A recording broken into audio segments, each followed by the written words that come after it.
गुरु का काम करे अभिराम, सब मिल काम करे अभिराम। 21वीं सदी और 21वीं सदी का सबसे युवा देश भारत, जो स्वयं में अपने आप को आत्मनिर्भर बनाने की दिशा में बड़ी तेजी से अग्रसर है। और इस दिशा में न केवल युवा बल्कि इस पूरे देश का संपूर्ण तंत्र स्टार्टअप्स, एंटरप्रेन्योरशिप और इससे जुड़े विभिन्न विषयों पर न केवल चर्चा कर रहा है बल्कि बड़ा ही प्रायोगिक रूप से अपनी मेहनत और अपने पुरुषार्थ से देश के स्तर पर और विश्व रैंकिंग में भी अपने आप को तेजी से स्वावलंबन की दिशा में अग्रसर होता महसूस करता है।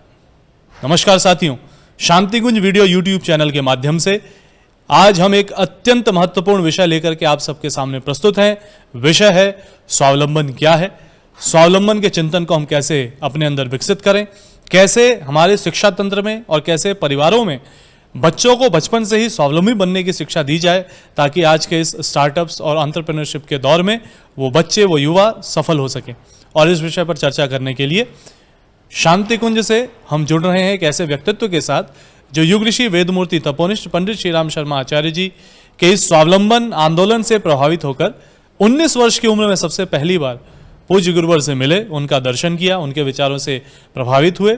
तत्पश्चात अपने क्षेत्र में अपने स्तर पर कार्य करते हुए पूज्य गुरुवर के बुलावे पे पूर्णतः एक जीवनदानी कार्यकर्ता के रूप में शांति कुंज पधारे।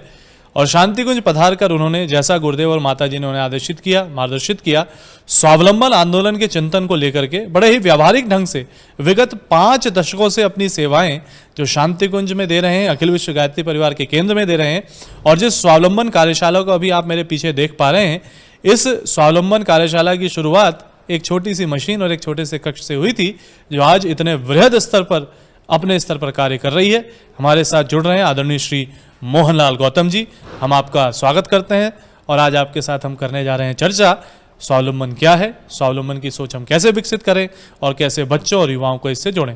बहुत बहुत धन्यवाद सबसे पहले आपको, आपका समय देने के लिए। और इस चर्चा की शुरुआत में करूं, और जैसा कि मैंने दर्शकों को कहा है कि हम युवाओं को लेकर, बच्चों को लेकर, शिक्षकों को लेकर, अभिभावकों को लेकर, सभी को लेकर के बात करेंगे स्वावलंबन के संदर्भ में। लेकिन बात की शुरुआत में कहूँगा उस प्रेरणा से या उस मूल भाव से जो हम परम पूज्य गुरुदेव की बात जब करते हैं तो परम पूज्य गुरुदेव के अगर भावों में अगर स्वावलंबन को हम जन जन को बताना चाहें कि स्वावलंबन आखिर है क्या, इसको कैसे हम सच्चे अर्थों में इसकी स्पिरिट के साथ समझ सकते हैं, तो कृपया आप हमें बताएं कि पूज्य गुरुवर ने स्वावलंबन के बारे में क्या प्रेरणा दी हम सभी को। स्वावलंबन का मतलब है स्वयं माने अपना, अवलंबन माने सहारा। हम अपने सहारे आगे कैसे बढ़ें, वक्त पर पड़ने पर हम क्या इतने समर्थ हो सकते हैं कि दूसरों का सहारा बने।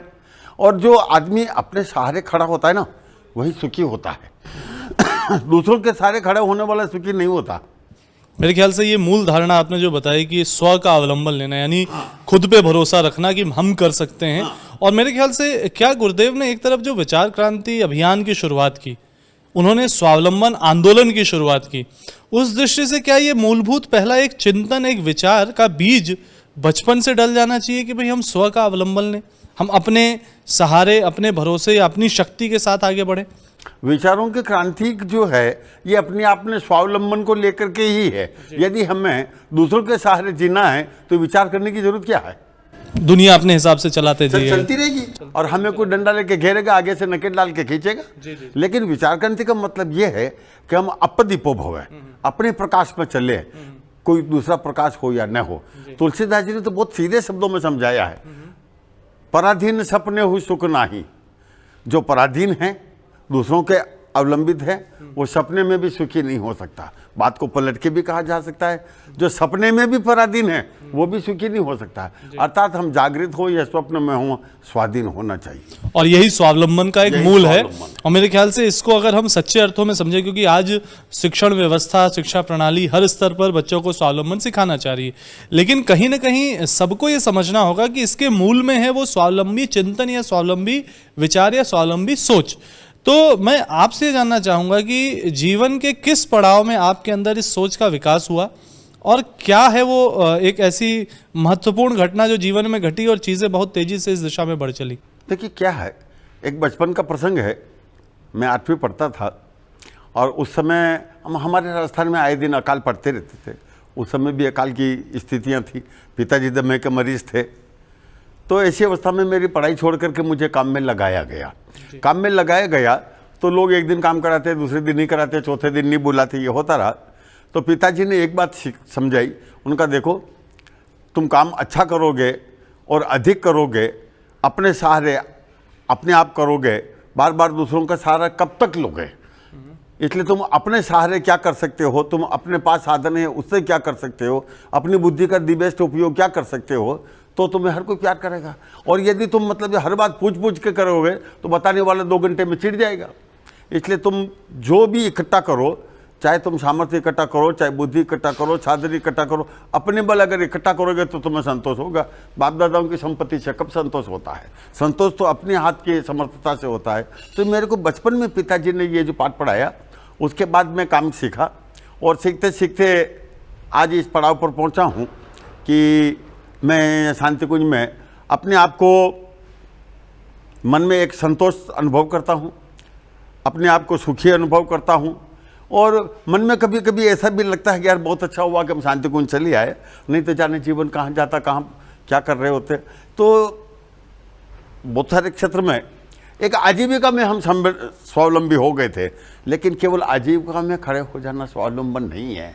स्वावलंबन कुछ और चीज़ है। जो आदमी भीतर से, विचारों से, हार्दिक स्तर पर स्वावलंबी है, वही सच्चा स्वावलंबी है। बिल्कुल बिल्कुल। खाने पीने के नाम पर तो दुनिया में हर प्राणी स्वावलंबी है। और मेरे ख्याल से चिंतन ज्यादातर उसी दिशा में जाता है लोगों का कि भाई हम आजीविका अपने स्तर पर कमा लें, बस उतना स्वावलंबी में। लेकिन जो सोच ये बहुत बड़ी है। और यहाँ पर मैं आपको आपकी उस बात को जरूर कोट करना चाहूंगा जो आपने कहा कि हमारे पास जो उपलब्ध है, यानी हमारी बुद्धि, हमारी शक्ति, हमारा समय, हमारा श्रम, हमारे रिसोर्सेज जो इस वक्त वर्तमान में उपलब्ध है, उसके साथ हम अच्छा क्या कर सकते हैं। मेरे ख्याल से ये चिंतन है स्वावलंबन का। तो अब इसको अगर हम यहाँ से जोड़ के देखें कि एक तो आपकी बचपन की यात्रा हुई, लेकिन युवावस्था में जब आप 19 वर्ष की उम्र में पहली बार शांति कुंज आए, आपकी पूज्य गुरुवर से भेंट हुई, क्या आपको मार्गदर्शन मिला, फिर उसके आगे क्या क्या ऐसी प्रेरणाएं मिली? क्योंकि आज जो स्वरूप हम स्वावलंबन आंदोलन का और विशेष रूप से इस वर्कशॉप का शांति कुंज में देखते हैं, जहां पर एक एक मशीन जो है वो आपके माध्यम से गुरुदेव ने बनवाई है और एक अच्छी खासी टीम आज डेवलप हो गई है जो कई सारे प्रोडक्ट्स पे काम करती है, इसकी शुरुआत कहाँ से हुई? जब यहाँ आए तो वर्कशॉप शुरू हुआ 6-7 महीने बाद। पहले मैं भोजनालय में सामान चढ़ाई करता था और यहाँ वर्कशॉप स्थापित हो गया था।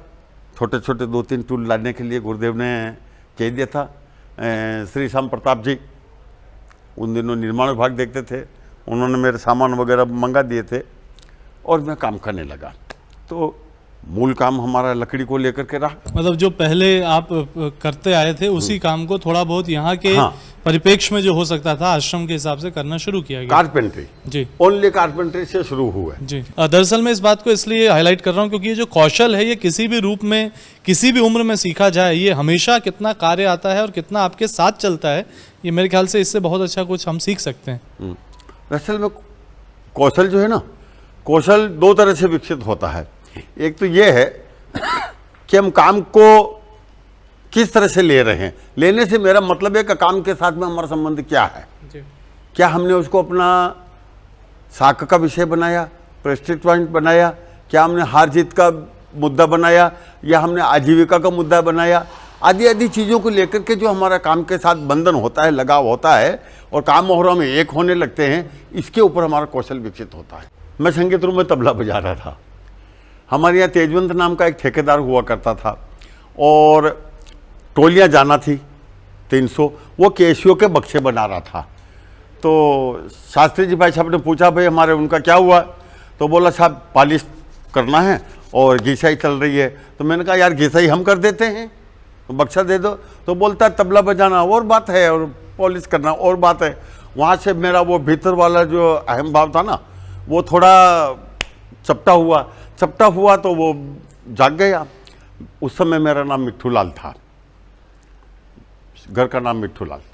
तो फिर मैंने उसी दिन मतलब जो तो गौरशंकर जी भाई साहब को कहा साहब मुझे औजार मंगा दो। बोला तू कर लेगा? मैंने कहा बिल्कुल कर लूँगा, मैं यही करता हुआ आया हूँ। और फिर औजार आए और फिर वो बक्से उससे पूरे हमने बनाए, बल्कि हमने मतलब जो तो उस समय 150-200 बेंजो भी बनाए थे, जिसको देसी कोटो कहा जाता है, जापानी वाद्य यंत्र है। मेरे ख्याल से कि आप जो है शांति कुंज में आकर के संगीत विभाग में तबला बजा रहे थे। हाँ, तबला बजा। और वहाँ किसी और जो जिम्मेदार इंसान थे जिनको कार्य करना था, जो बाहर से आते थे, हाँ। वो उस दिन कार्य करने में थोड़ा पिछड़ रहे थे, पिछड़ रहा था। तो उनके सहयोग में आपने कार्य शुरू किया और इतना कुछ हो गया गुरुदेव की कृपा से। आपको मालूम हो, जहाँ आज पतंजलि भवन है वहाँ गुरुदेव ने स्वावलंबन पूरा भवन बनाया था। उसके बाद बहुत बड़ा टीन सेट था, नीचे कई स्वावलंबन विभाग थे हमारे, उसी में सिलाई विभाग था, उसी में बेकरी उद्योग था, उसी में धागा ऊन स्वेटर बनने का विभाग था, उसी में स्क्रीन पेंटिंग था, उसी में हमारा कंपोजिंग था, उसी में हमारा तेलगानी उद्योग था, आदि आदि सारे उसी में चलते थे। उसी में प्लास्टिक मोल्डिंग भी था, स्क्रीन पेंटिंग भी था। तो ये सब हम लोग सब वहाँ सीखते थे। ये किस वर्ष की बात है लगभग? ये लगभग 88 जी, 88 मतलब 88 के समय में हाँ, गुरुदेव के रहते गुरुदेव का चिंतन कितना आगे जा चुका था कि उन्होंने इस तरह के प्रकल्प शांति कुंज में विकसित किए थे। गुरुदेव ने ये विद्यालय जब नीचे लाए, उसके पहले ये ऊपर देव कन्याओं के प्रशिक्षण के लिए यही सारी मशीनें ऊपर लगी थी जी। ऊपर ये चलती थी, और मैं स्वयं ऊपर से उन मशीनों को उतार करके नीचे लाया और नीचे स्थापित किया। और मैंने मतलब जो तो उसको 7-8 साल तक चलाया, और ये चलते चलते वर्कशॉप आगे बढ़ने लगा।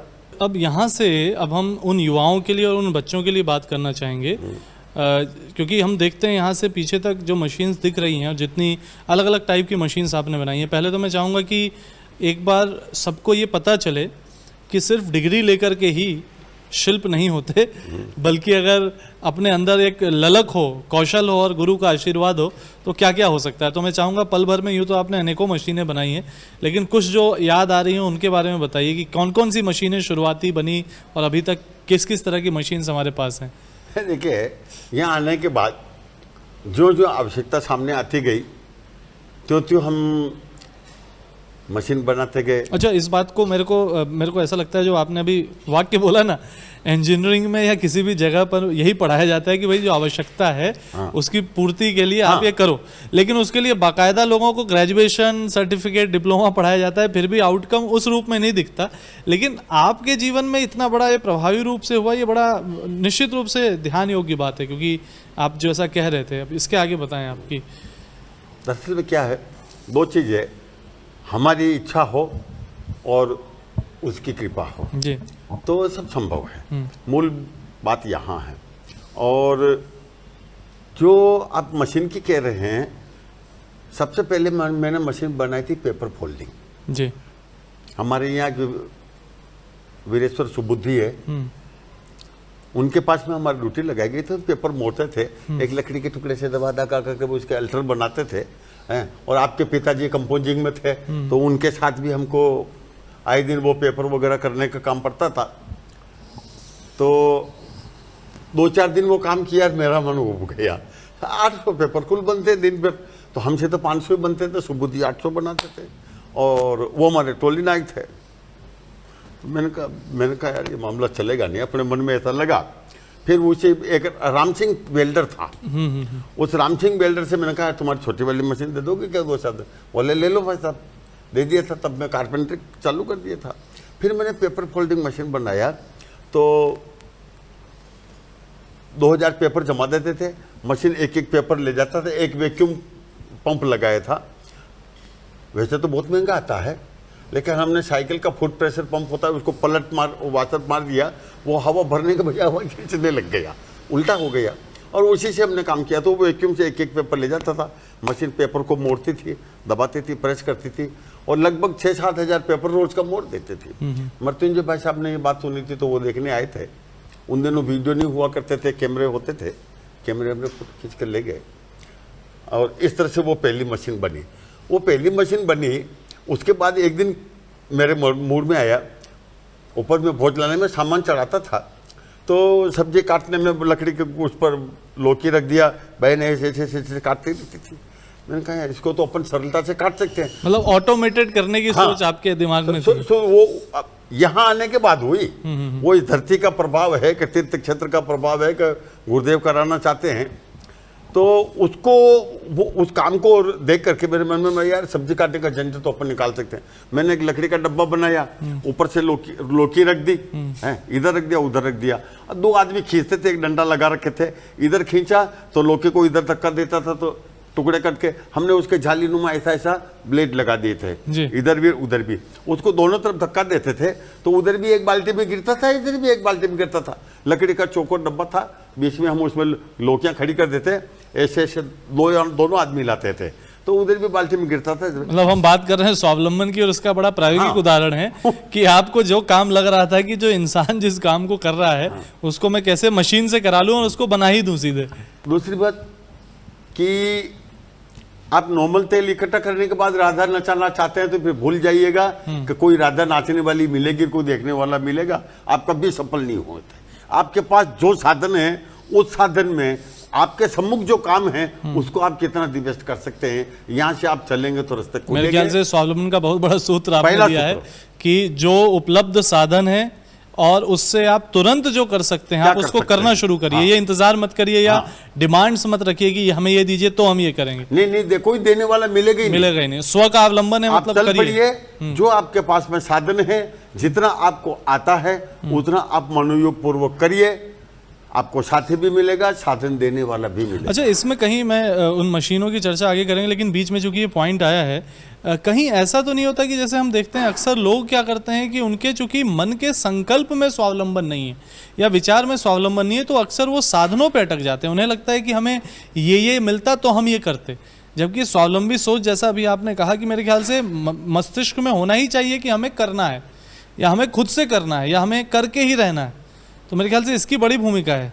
देखो, साधन सेकेंडरी होता है। किसी भी चीज को आप चलाते हैं तो आपके पास में 4 चीज की आवश्यकता होती है। नंबर 1 बुद्धि, नंबर 2 साधन, नंबर 3 श्रम। इनके बिना कोई भी उपक्रम प्रारंभ नहीं होता। लेकिन इन सब के ये तीनों जिस धरातल पर है उस धरातल का मतलब है कि काम करने की मानसिकता। यदि काम करने का संकल्प है तो ये तीनों तो साधन के रूप में आएंगे। बिल्कुल। बुद्धि भी हमारा साधन है और जो सामग्री है वो भी एक साधन है, धन साधन, और श्रम ये भी शरीर एक साधन ही है। लेकिन मूल रूप में धरातल कहाँ है, हम काम करना चाहते हैं, ये चाहत सबसे बड़ी चीज है। और मेरे ख्याल से ये युवाओं के लिए सबसे बड़ा संदेश ही है पहला कि चाहत पैदा करें, हमें करना है, मन में संकल्प उभरे, सोच स्वावलंबी हो, विचार में स्वावलंबन आए। और मेरे ख्याल से अभिभावक भी यही कोशिश करें कि अपने बच्चों में कैसे वो बचपन से इस भाव को विकसित करें कि भाई आपको करना है। और मेरे ख्याल से यहाँ एक और चीज मुझे दिखती है, वो होती है कि सॉल्यूशन सेंट्रिक सोच। लोग अक्सर क्या होते हैं, प्रॉब्लम में अटक जाते हैं, लेकिन आप जो बात कह रहे हैं वो प्रॉब्लम सॉल्विंग स्किल है कि आप सॉल्यूशन सेंट्रिक होकर आपने कहा कि भाई समस्या तो है, उसके बारे में बात सब कर सकते हैं, लेकिन समाधान क्या हो सकता है। और उसमें जब आप यंत्र बनाने की बात करते हैं तो बड़े शानदार तरीके से आपने किया ही। इसमें अब मैं ये जानना चाहूँगा कि जो उस बात को आप बता रहे थे कि 4 साधन होते हैं और उसमें से मानसिकता ना हो तो बाकी धरे के धरे रह जाते हैं। बिल्कुल। अब इस क्रम में आगे अगर हम बढ़ें तो मैं जानना चाहूँगा कि मशीनों की श्रृंखला में और कौन कौन सी मशीन, अगर एक बार बस आप उनके नाम ही बता दें तो मेरे ख्याल से दर्शक सोच के बड़े अभिभूत हो जाएंगे कि मैं ये बनाऊंगा, मैं वो बनाऊंगा, ये कल्पनाएं मत करिए। आपके सामने जो समस्या है उसको हल करने के लिए आप शुरू करिए। ये भी बड़ी अच्छी बात आपने बताई और इसको मैं हाईलाइट करना चाहूंगा दर्शकों के लिए कि बहुत कुछ करने की कल्पनाएं करने से बेहतर है जो सामने है उसके साथ शुरू हो जाइए, उसको शुरू करिए। अब देखिए, अब मेरे सामने समस्या आई। अच्छा, इसमें एक चीज और, इस बात को लेंगे, शायद यही है learning by doing. Learning by doing कि जो आप सीखना चाहते हैं उसको सीखो, उसको करते करते सीखो, करते करते जो करना है उसको सीखो। बिल्कुल। और जो सीख रहे हैं उसको करो। दोनों तरफ से पढ़ा जा सकता है। प्रैक्टिकल और थियोरी का एक बड़ा अच्छा बैलेंस हो जाता है और मेरे ख्याल से ये भी खुद ही करना पड़ेगा। हाँ, और अगर ऐसा आंसर नहीं आता तो फिर आपका सूत्र कहीं के गड़बड़ है। बिल्कुल। पंखे को घुमाने से हवा आती है तो हवा आने से पंखा घूमना चाहिए और दोनों से, इसका मतलब अब आप सकते हैं। तो मेरे सामने एक समस्या आई। हमारे यहाँ जड़ी बूटी में हवन सामग्री मिलाई जाती थी। मैं ऐसे ही गया तो वो लोग क्या करते थे कि 10-20 बोरी मैदान में फैला दिया, ये कुल्ली डाल दी, उसके ऊपर उन्होंने नागर मोथा डाल दिया, उसके ऊपर उन्होंने तुलसी डाल दी, उसके ऊपर लाल चंदन डाल दिया, ऐसा किया और अब दे फावड़ा लगा करके उसको घुमा रहे हैं। ऐसा भी लाते थे। तो मेरे मन में मतलब जो था, मैंने कहा यार ये तो वही हो गया, मतलब जो तो लंबा काम है कि बकरियां गिनो 4 का भाग दो, और ये बकरियां इतनी हैं, अगर कहीं एक आध बकरी लगड़ी निकल गई तो 4.5 बकरी हो जाएगी 19 टांग में। तो मेरे को ये बहुत लंबा गणित लगा।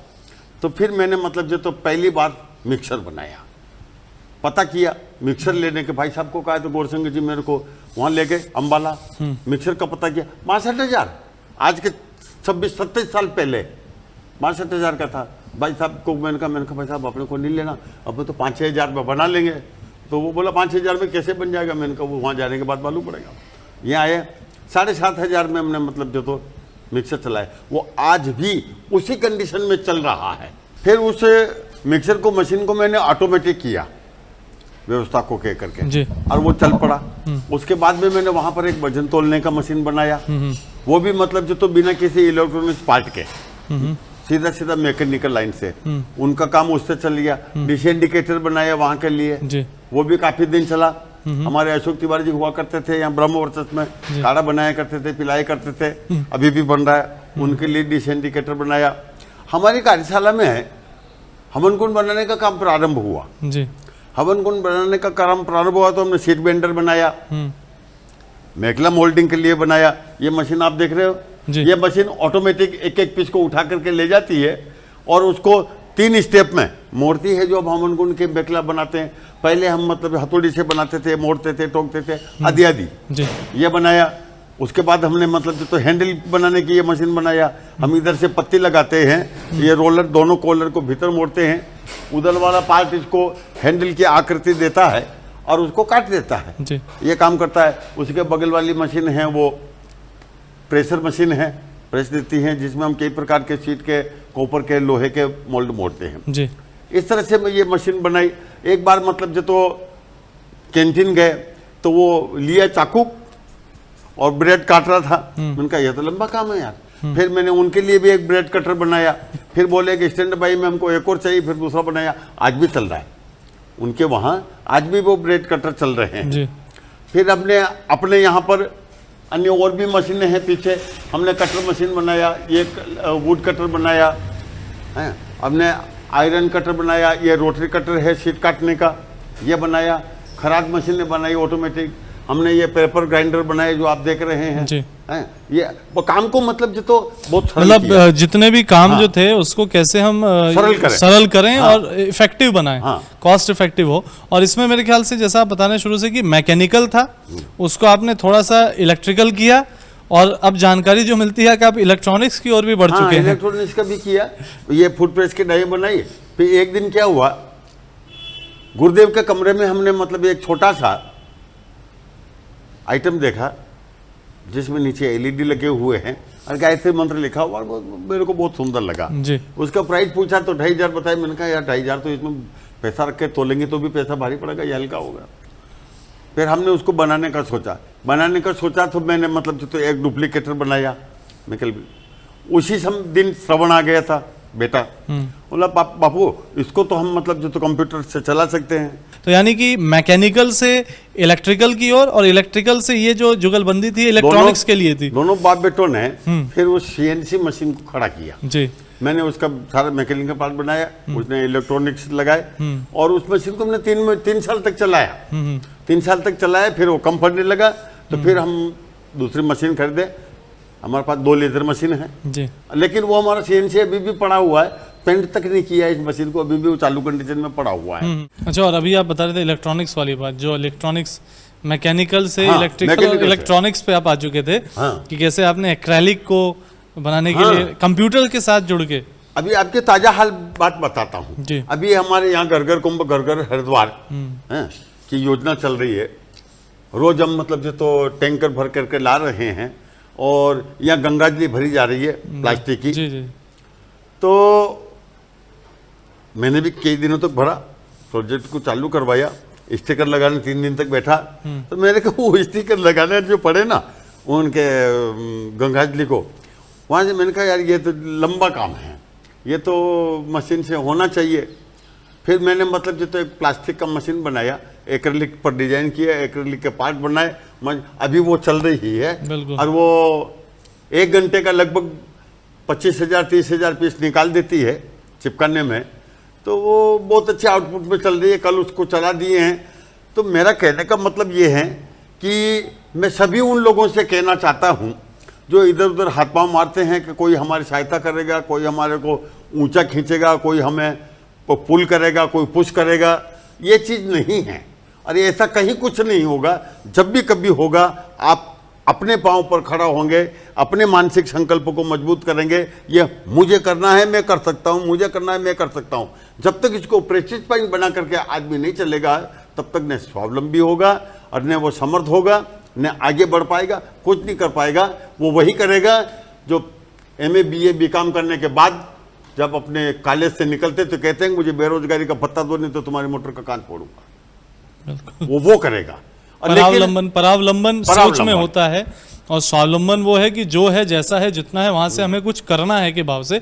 अब मेरे ख्याल से चर्चा के आखिरी हिस्से में हम लोग बढ़ रहे हैं, लेकिन उससे पूर्व में ये जरूर जानना चाहूंगा क्योंकि आपको हम लोग ने कंप्यूटर्स पे भी काम करते देखा है, तो आपके अंदर जो इतनी विविधता है, जो गुरुदेव का एक आशीर्वाद है कि कहाँ आप मैकेनिकल डिवाइसेस बना रहे थे, फिर आप इलेक्ट्रिकल डिवाइसेस बनाने लगे, फिर आज आप इलेक्ट्रॉनिक्स के साथ मिलकर काम कर रहे हैं। कंप्यूटर्स पे क्या क्या कर लेते हैं और इसको सीखने की ललक और कब से शुरू किया आपने ये? देखो सन 11 में जब अपना कार्यक्रम की तैयारियां चल रही थी, उन दिनों IT विभाग के कुलदीप जी और बेटा श्रवण दोनों आए। ने बोला आपके हम आपको आप बहुत सारी चीज़ें बनाते हैं, करते हैं, ये करते हैं, ये करते हैं, कंप्यूटर लगा देते हैं, आप सब उसमें बनाया करो, तो जो भी कुछ बनाएंगे वो पीछे किसी को काम आएगी। मैंने कहा ठीक है, बनाया। तो उन्होंने उसमें कोरल डाला तो मैंने कहा यार ये तो फिर वही बात है, पेपर वर्क हो गया। फिर ऑटोकैड डाला, उसमें ऑटोकैड डाला तो मैंने ऑटोकैड से शुरू किया। अंग्रेजी मेरी बहुत कमज़ोर है, 8वीं के बाद स्कूल नहीं जाना हुआ तो नहीं पढ़े, लेकिन फिर भी हम मतलब जो तो देख देख करके अपने ढंग से सीखने का प्रयास किया और सिखाने वालों ने सिखा दिया। आज मैं अपने वर्कशॉप की सारी मशीनें, दूसरी जगह जो भी मशीन बनाई, उन सब मशीनों के एक एक पार्ट का 3D डिजाइन ऑटोकैड में बना करके मैंने मशीन में अपने कंप्यूटर में डाल दिया। ये जो आप मशीन देख रहे हैं ना, इस मशीन को आप डिसमेंटल कंप्यूटर में कर सकते हैं। कौन सा पार्ट कहाँ किस तरह से लगा हुआ है, किस आकार में बना हुआ है, मेजरमेंट वगैरह, उसमें सारी चीज़ मिलती है। तो दरअसल में क्या है कि हमारा काम शुरू से 3D कंसेप्ट का रहा। मैंने आर्ट वर्क ज़्यादा किया है, लकड़ी में भी और पत्थर में भी। तो हमको आई जजमेंट पर ज़्यादा काम करना पड़ता है। हर चीज़ को हम नाप करके वहाँ नहीं करते। इधर देखा ये इतना बड़ा है, इधर देखते तो वो उतना बड़ा हम बना लेते हैं। तो ये प्रैक्टिकली अनुभव के द्वारा धीरे धीरे आता है। लेकिन इन सब के पीछे एक चीज़ है कि ये क्यों नहीं हुआ, ये क्यों नहीं हुआ, ये क्यों नहीं हुआ। इस जिद पर यदि आप खड़े हैं तो आप जीत रहे हैं, और यदि मार गोली यार नहीं हुआ तो क्या कर सकते हैं। तो फिर आप हर कदम पर यही भाषा बोलना के आदी हो जाएंगे और ये सीखना पड़ेगी कि ये मेरे से नहीं हो सकता, और ये क्यों नहीं हुआ आप करिए।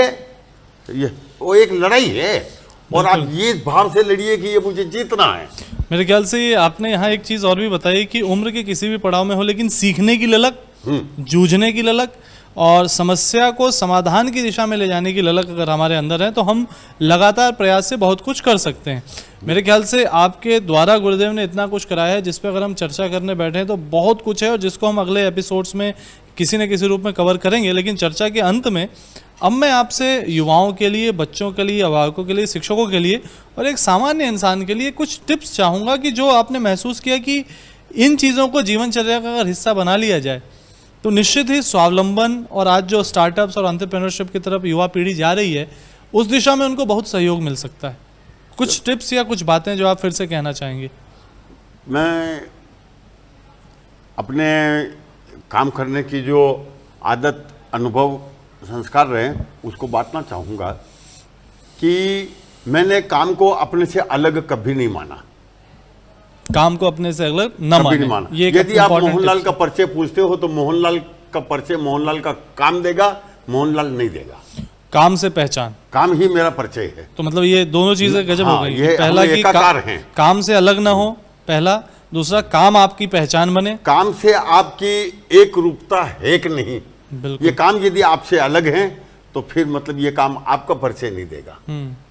ये काम आपसे एक साथ है, एकाकार है, तो आप किसी भी काम को करें तो फिर उसमें आपका वो संबंध होना चाहिए, बिल्कुल मैं मेरा का संबंध होना चाहिए। यदि मैं मेरा का संबंध आपका काम से नहीं है तो काम आपका काना कुबड़ा होगा, संतोषजनक नहीं होगा, समय पर नहीं होगा, और दोबारा वो काम कराने आदमी आपके पास नहीं आएगा। बिल्कुल, ये एक बहुत अच्छा प्रोफेशनल सूत्र भी आपने हाँ, बता दिया कि तो पहली बार तो ये है कि काम से आपका लगाव कितना गहरा है?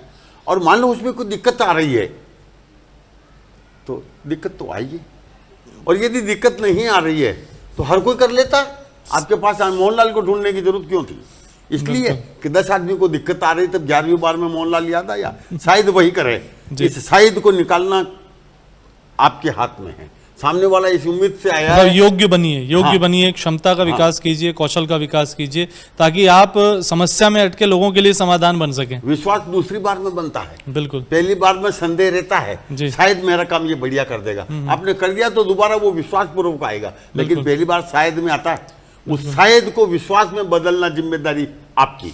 जिम्मेदारी लीजिए, पहला शायद सूत्र। को विश्वास में बदलिए और कुछ करके दिखाइए।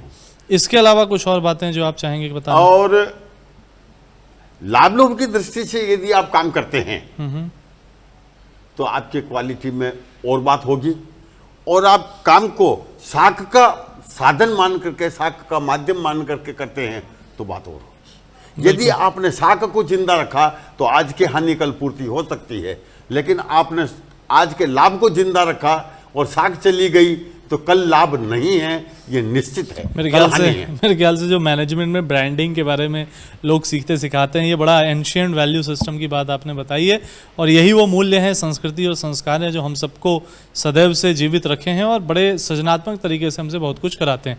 मेरे ख्याल से कुछ आध्यात्मिक प्रैक्टिसेस के बारे में भी आप बताना चाहेंगे कि किस प्रकार से ध्यान हो गया, या संगीत सुनना हो गया, संगीत गायन हो गया, मंत्र जप, मंत्र लेखन हो गया, या ऐसे सृजनात्मक सेवा कार्यों से जुड़ना आपको इस संदर्भ में बहुत शक्ति देता है, इस बारे में कुछ अगर आप बताना चाहें? देखिए, किसी भी कार्य की सफलता में एकाग्रता प्रधान वस्तु है जी। एकाग्रता का मतलब हुआ अग्र माने आगे एक, हमारे सामने एक का होना हमारी सफलता का कारण है। जब मैं किसी काम को कर रहा होता हूं तब मेरे सामने काम होता है, न घर होता है, न बच्चे होते हैं, न पैसा होता है, न माँ बाप होते हैं, न लोभ लाभ होता है, कुछ नहीं होता। काम होता है, मोहनलाल होता है। काम के सामने मैं अकेला हूँ, मेरे सामने काम अकेला है, इसका नाम एकाग्रता है। आदमी एकाग्रता की बातें तो करता है लेकिन 50 चीजें साथ में पड़े रहती है। क्यों? वर्तमान में जीना नहीं आया। अरे वाह, ये तो आपने 2 सूत्र और दे दी कि एक एकाग्रता का अभ्यास करना कार्य के साथ, और दूसरा वर्तमान में रहना। वर्तमान में मैं वर्कशॉप में हूँ तो मेरे दिमाग में घर नहीं है, और मैं घर में हूँ तो वर्कशॉप नहीं है। मतलब माइंड मैनेजमेंट करना, अपने माइंड को ऐसा नहीं कि हम पास्ट में उलझे हुए हैं या फ्यूचर में अटके हुए हैं और प्रेजेंट में उपलब्ध नहीं है। 2 काम करने वाला हमेशा घाटे में रहता है। जी, जी, जी। मैं गाड़ी चला रहा हूँ और वर्कशॉप का सोच रहा हूँ तो एक्सीडेंट का तो संदेह बना ही रहेगा। बिल्कुल, और दूसरा हड़बड़ी में गड़बड़ी तो होनी ही होनी है। इसलिए आप वर्तमान में जीना सीखिए। समय का प्रबंधन करिए। मेरे ख्याल से इसके साथ एक बहुत बड़ा गुरुदेव शिक्षण ने आप दे रहे हैं। मैं क्या हूं नामक किताब लिखी, उनके पहले सूत्र में गुरुदेव ने जीवन का निचोड़ लिख दिया है। और वो सूत्र है, कह काल कानि मित्राणी कौ देश कौ व्यागमो कस्या हम काच में शक्ति इतिर चिंतिर मुहुर्मुहु। अध्यात्म के मार्ग में आगे बढ़ने वाले व्यक्ति को इन 6 प्रश्नों पर निरंतर विचार करना चाहिए। समय कौन सा है? कह काल। कानि मित्राणी, मित्र कौन से हैं? कौ देश, स्थान कौन सा है? कौ व्यागमो, मेरे आय व्यय क्या है? कस्या हम, 5वां प्रश्न है, मैं क्या हूं? काच में शक्ति, ये 6ठा प्रश्न है, मेरी शक्ति क्या है? इन 6 प्रश्नों पर निरंतर विचार करने वाला व्यक्ति स्वावलंबी होता है। मेरे ख्याल से ये स्वावलंबन के ये 6 पांव हैं। बिल्कुल बिल्कुल बिल्कुल, इन पर विचार करना चाहिए कि मेरा कोई पांव कमजोर तो नहीं है। बिल्कुल। मेरे ख्याल से यहाँ पर वो एंड नोट मुझे मिल गया है कि आपने किस प्रकार से गुरुदेव जिन्होंने 3200 से ज़्यादा पुस्तकें लिखी हैं और उनकी सबसे पहली लिखी पुस्तक मैं क्या हूँ के माध्यम से आपने एक पूरा का पूरा मॉडल दे दिया है जो कि हम सभी के लिए बड़ा प्रभावी है। और मेरे ख्याल से इसी चिंतन के साथ जो आध्यात्मिक चिंतन है, मेरे ख्याल से आध्यात्मिक दृष्टिकोण ही स्वावलंबन का एक बहुत ही मूल स्रोत है। और आपने अपना इतना समय निकाला और अपने इतने महत्वपूर्ण अनुभव हम लोग से साझा किए और मैं महसूस कर सकता हूँ कि इस समय हमारे सारे दर्शक जो इस चर्चा को सुन रहे हैं वो किसी भी उम्र वर्ग में होंगे, उनके अंदर आपके जो गुरुदेव के आशीर्वाद आपको मिले हैं और जो स्वावलंबन आंदोलन की अलख आप जगा रहे हैं, आपकी जो रचना धर्मिता है, सृजनशीलता है, उससे वो भी प्रेरित होंगे और वो निश्चित कुछ न कुछ करने का संकल्प लेंगे। और ये प्रेरणाएं जो जैसा मैं कह रहा था कि भारत आत्मनिर्भर बनने की दिशा में आगे चल रहा है, तो युवाओं को भी प्रेरित करेंगी और अभिभावकों शिक्षकों को भी प्रेरणा देंगी। आप इतना महत्वपूर्ण समय लेकर के हम सबके साथ जुड़े। एक चीज और जाते जाते कहना चाहता जी। हूँ, वो ये कि हम पढ़ करके सर्विस ही करेंगे, इस मान्यता के कारण स्वावलंबन की भावनाएं बाधित होती है। आप पढ़ने को योग्यता का मार्ग मान करके खड़े होइए। अभिभावकों से भी मेरा एक निवेदन है कि बच्चों के मन में सर्विस करने की, सरकारी नौकरी करने की मानसिकता मत बोइए। मिल गई अच्छी बात है, नहीं मिली तो हम ये करेंगे। भाई हम पढ़ लिख करके योग्य बन रहे हैं, योग्य बन रहे हैं तो सर्विस भी कर लेंगे, घर की खेती भी कर लेंगे, बिल्कुल बिजनेस भी कर लेंगे और दूसरा कुछ नया करना पड़ा तो भी कर लेंगे जी। और यदि सर्विस करने के लिए पढ़े और सर्विस नहीं मिली तो वो विद्या हमारे काम नहीं आएगी। बिल्कुल। क्यों? हमने उसके वैकल्पिक दरवाजे बंद रखे हैं। इसलिए योग्यता संवर्धन के लिए, योग्य बनने के लिए शिक्षा अनिवार्य है, विद्या अनिवार्य है। और यदि ये दोनों चीजें मिली, हम योग्य बन करके निकले तो हम देश के लिए, समाज के लिए, परिवार के लिए, विश्व के लिए, सबके लिए काम के बन करके निकलेंगे।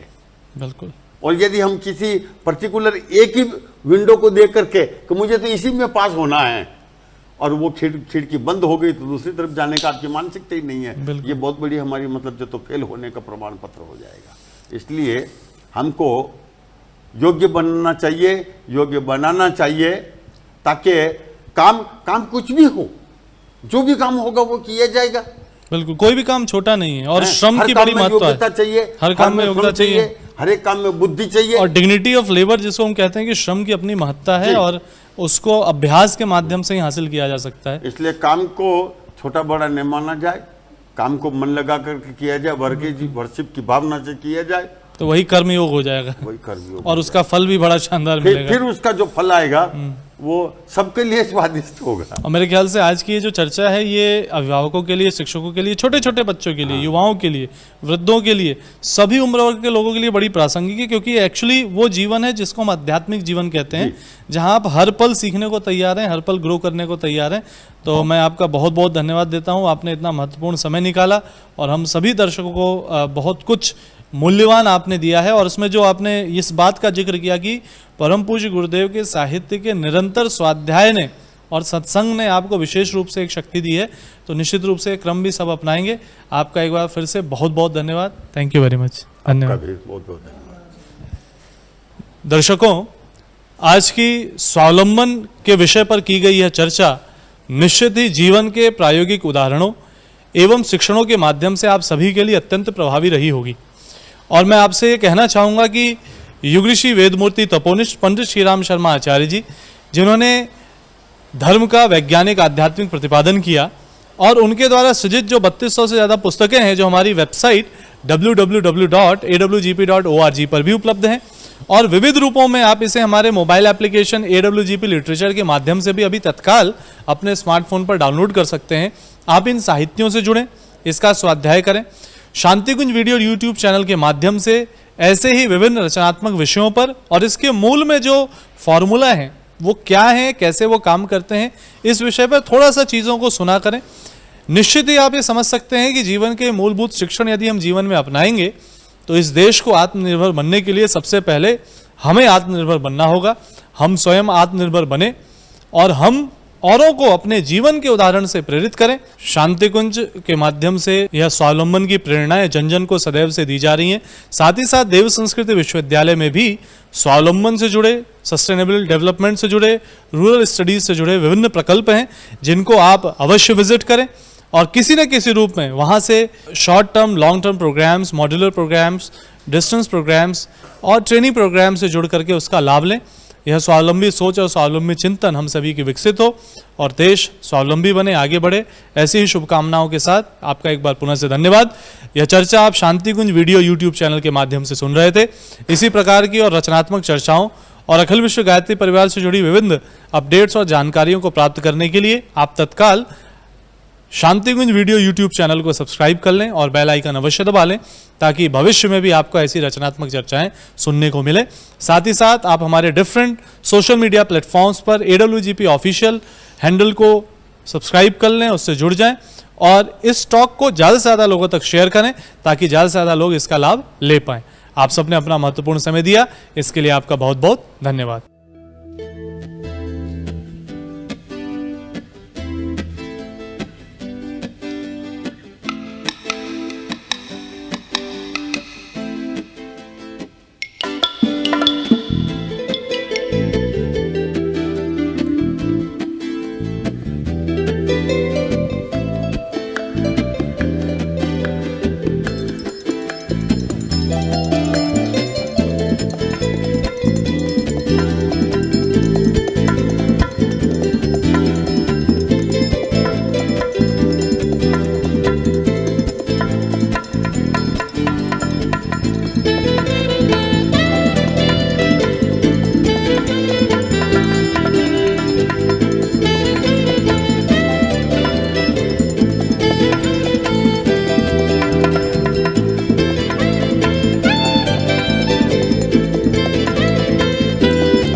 कल कल छल छल बहती आई,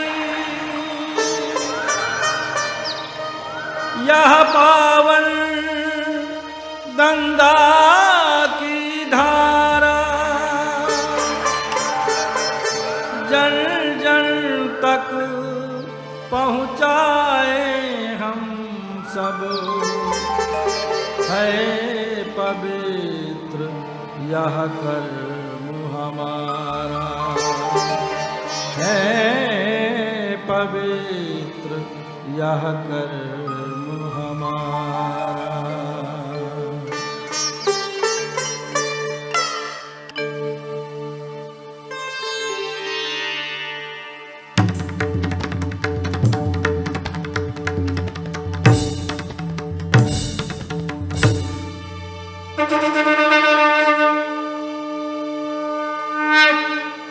शिव की जटाओं से गंगा की धारा, गंगा की धारा, गंगा की धारा, गुरु ने बहाई ज्ञान की धारा, गुरु ने बहाई ज्ञान की धारा, गंगा भागीरथ ने उतारा, महाकुंभ है द्वार का धारा। पहुँचा अमृत कलश घर घर, मिलेगा गंगा जल घर घर। पहुँचा अमृत कलश घर घर, मिलेगा गंगा जल घर घर।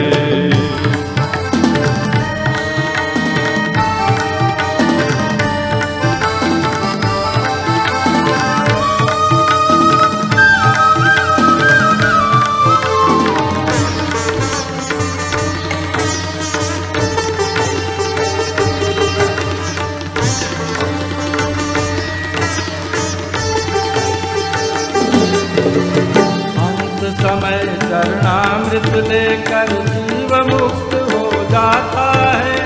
अंत समय चरणामृत लेकर जीव मुक्त हो जाता है। सभी तीर्थों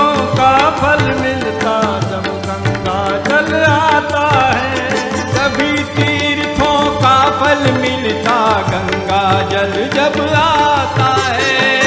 गुरुवर माता जी जो विराजे उस घर होता है उजियारा, उस घर होता है उजियारा। गंगा भागीरथ ने उतारा, महाकुंभ है द्वार पधारा। पहुँचा अमृत कलश घर घर, मिलेगा गंगा जल घर घर। पहुँचा अमृत कलश घर घर, मिलेगा गंगा जल घर घर।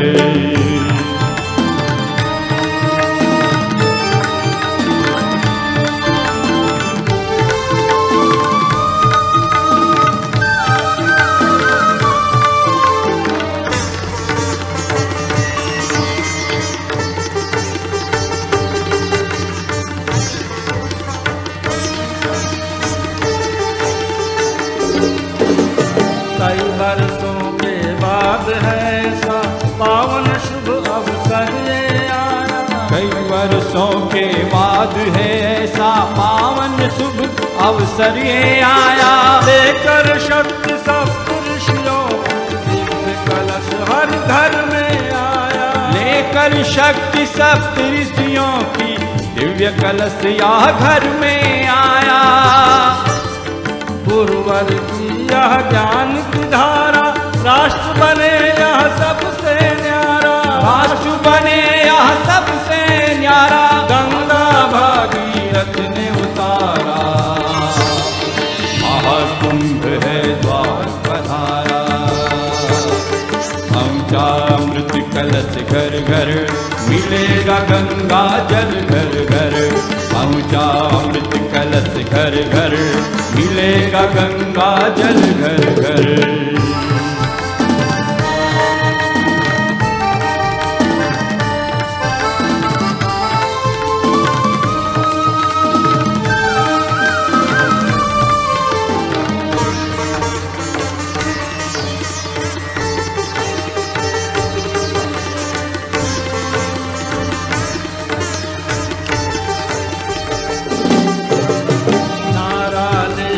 जल भविष्य का गुरु ज्ञान जग में पहुँचाए। नारा ले उज्ज्वल भविष्य का गुरु ज्ञान जग में पहुँचाए। अनुदानों से भरे हैं हम सब मिलकर अपना फर्ज निभाए। अनुदानों से भरे हैं हम सब मिलकर अपना फर्ज निभाए। डटे रहेंगे नहीं हटेंगे, मिलकर ले संकल्प दोबारा। मिलकर ले संकल्प दोबारा। गंगा भागीरथ ने उतारा, महाकुंभ है द्वार पधारा। पहुँचा अमृत कलश घर घर, मिलेगा गंगा जल घर घर। पहुँचा अमृत कलश घर घर, मिलेगा गंगा जल घर घर।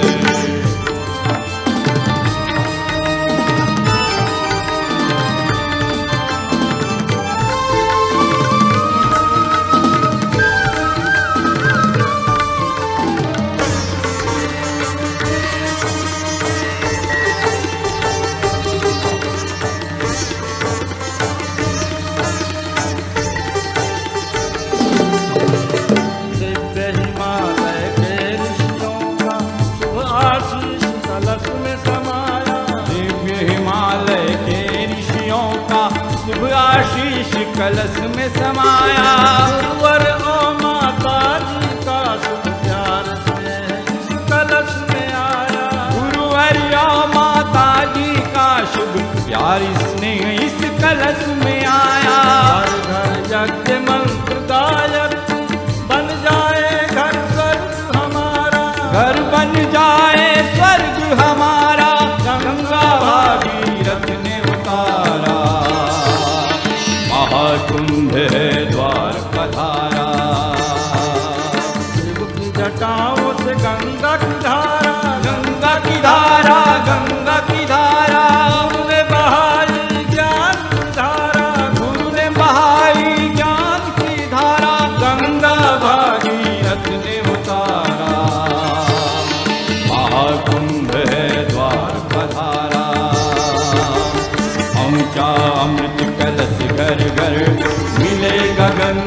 जल घर घर, पहुँचा अमृत कलश घर घर, मिलेगा गंगा जल घर घर, पहुँचा अमृत कलश घर घर, मिलेगा गंगा जल घर घर, मिलेगा गंगा जल घर घर, मिलेगा गंगा जय माँ गंगे, हर हर गंगे जय माँ गंगे, हर हर गंगे जय माँ गंगे, हर हर गंगे जय माँ गंगे।